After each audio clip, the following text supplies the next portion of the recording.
I'm Tara. This is... What's his name? I'm Michael. We're from livingonadime.com. Today we're going to give you one of our favorite tips for not having to buy things that you need. Well, wait, I didn't say that right. There are things that you need, but you don't need very often, and they cost a lot, and a lot of people buy them just for a few themselves. uses. Yeah, just for themselves. So our tip is become really good friends with your neighbors.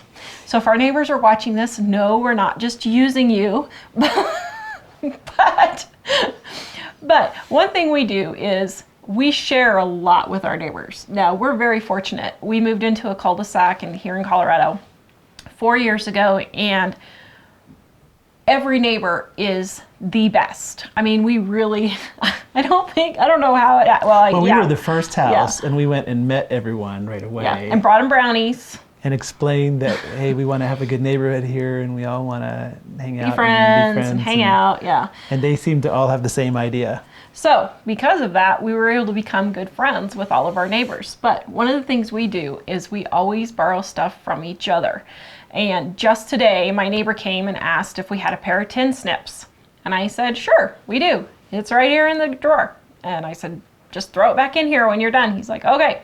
The other day, we had to get up in the attic, and we don't have an extended ladder. So Mike went over to our other neighbor and asked if he could borrow his ladder. And he's like, oh yeah, sure, no problem. And we use an extension ladder about twice a year. Yeah. And so it's not worth the $300 to $400, you know. It's not worth buying one and storing it and being responsible for it. But what we found is that this particular neighbor is happy to lend it to us. And then at other times, there are things that we have that other neighbors borrow. They'll borrow our fertilizer spreader or, our hose. Our lawnmower. Our lawnmower, yeah. Lawnmowers get traded all the time in our neighborhood. One person or another is always having their lawnmower breaking down. So we do share our lawnmowers a lot. And weed eaters. Rototillers and weed eaters. And the thing is that, some people buy their own rototillers. Unless you're gardening all the time and you have a gardening television show. But I'm a huge gardener, and I still don't use a rototiller, but every now and then. So a rototiller requires a fairly large amount of space to store. So if you buy one, you've got a lot of money invested in that. If you're not using it professionally, it's really not that great a thing to have to buy. Or we don't have a snowblower. Some of the neighbors will occasionally snowblow each other's things. Yeah. And the idea is, this is more of we don't keep track of, okay, you let us use the ladder, so now you're going to use one of our power tools.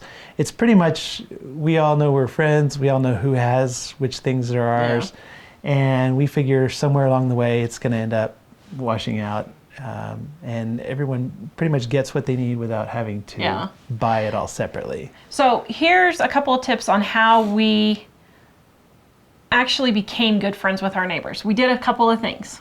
First, we were the first ones to move in, but in other places, when we weren't the first ones, we just moved in, we go and introduce ourselves. I mean, just when you see your neighbors out there, just go and say hi and introduce yourselves. Then when we did introduce ourselves, I took them brownies.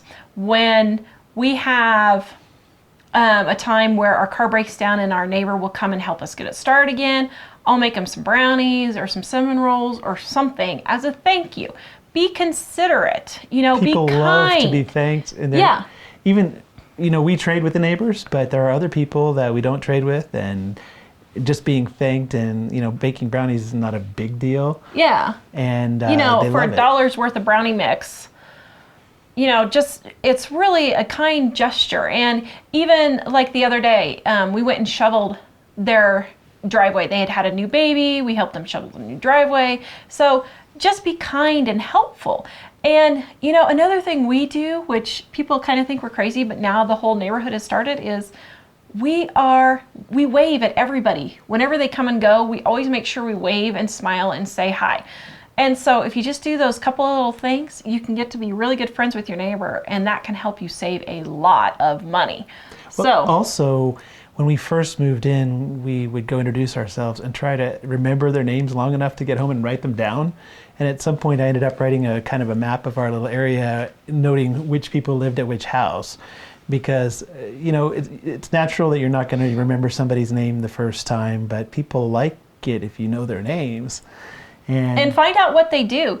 Like, we have one neighbor, he's a paramedic. Now he's a firefighter paramedic. We have another one. We've gotten him just before we had to go to the emergency room one time to say, is this something we need to go to the ER for? Yeah, and another one's a mechanic, and he's helped us with his car. Another one is just a general fix-it kind of a guy, and he's helped us with tons of stuff, you know, just around the house and that kind of thing. And so, you know, use each other's strengths. You know, I'm good at gardening, so I help them with their yard problems all the time, or I help them with their yard work. And so, you know, just be nice, be friendly, say thank you, and you can save a lot of money just by having really good neighbors and being friends with your neighbors. Mm-hmm. So that's our tip for today.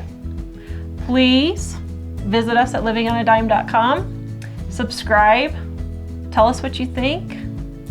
And let us know if there's anything else you would like to hear about from us. Yes, and follow us on our Facebook page. If you like this video, be sure to subscribe, like, share, and comment below.